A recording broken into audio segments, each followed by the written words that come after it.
magkaharap, magkahawak ng inyong mga kamay, at bibigyan ko kayo ng pagkakataon patuloy ka rin magbigay ng exchange of cross. So, wala akong ibibigta. So, Christopher, yung gusto mong sabihin, nung paman kay Marilyn na hindi mo mabanggit, ito yung pagkakataon. Okay, mamaya, Marilyn, ganun ka rin. No? So, Christopher, nag-aantay si Marilyn. Okay.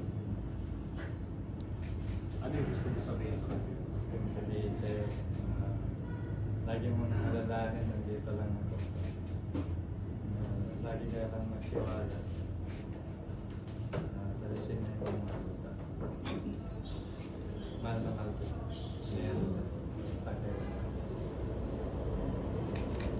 Marilyn? Gusto ko sabihin sa'yo na sana walang iba. Sana ang lahat. Mahal ang alin kita. Mahal ang magpalay na. Tuwa na pa inyo. So yun ano, witness kami lahat, lalo na yung anak ninyo. Siya, na marinig mula sa bibig ninyo, yung mahal ninyo. No? So yung mga pagping request, sana mapagbigyan. Yung request, Marilyn, yan na iwasan mo na yung pagduda. Ikaw naman, sabi mo, sana ikaw lang. Palagay ko naman, naniniwala ako kayo, Christopher. Di ba? Okay? So, palagay ka.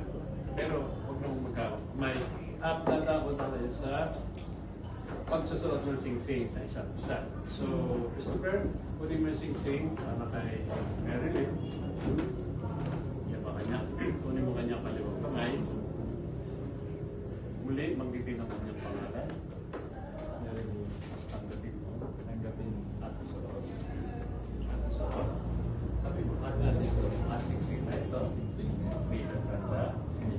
At sa isa. Ng aming pag-ibig. Magkatapatan sa iyo.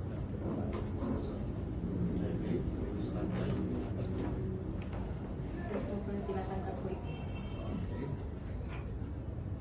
Marilyn, sing-sing para kay Christopher. Again, banditin mo kanyang pangalan. Christopher, Tanggapin mo. tanggapin mo Ang isuot. at isuot Ang sing-sing na ang ito. sing-sing na ito Bilang tanda. bilang tanda At sa isa. sa isa Ng aking pag-ibig. ng ating At pag-ibig katapatan at sa iyo. katapatan sa iyo. Christopher, tanda. Tinatanggap ko. Okay? Harap na kayong dalawa sa akin na magkahawak, magkatabi yung kamay, maigpit. Okay, yaman, sina Christopher at Marilyn ay nagkasundo sa pagtanggap nitong banal na pagsasalibid sa harap ng namumuno sa bayan, mga magulang, mga saksi, ay pinagkaloob nila sa bawat isa ang kanilang mga pangako na pinagtibay sa pamagitan ng kanilang pagkakamay at batay sa kapangyarihan na pinagkaloob sa akin na sa Ligang Batas ng Republika ng Pilipinas bilang isang bayan. Ngayon, Christopher, Marilyn, kayo ay ganap na mag-asawa na. Akin ang kaibig at dalangin mula sa mga pangyarihan Diyos na may maging mapayapa, maayos at maligaya ang inyong pagsasama habang kayo nabubuhay.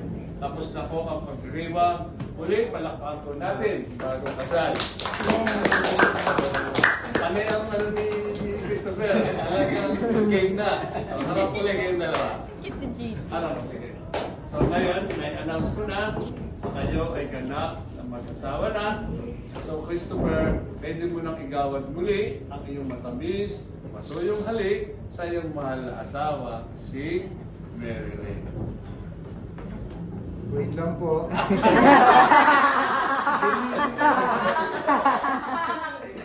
po ay 8 seconds po kayo mag-kiss. Para po sa video and picture po natin. Ano po na, dami po na kami. Okay po, ready? Ready? 3, 2, 1, kiss po. Kiss na po. Ready? 1, 2, 3, 4, 5, 6, 7, 8, 9, 10.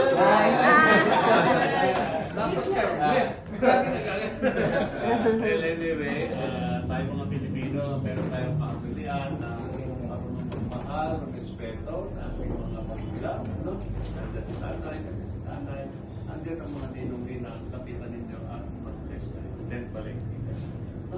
Sabay kayo ha, huwag iwalay. Sabay-sabay. Sabay-sabay.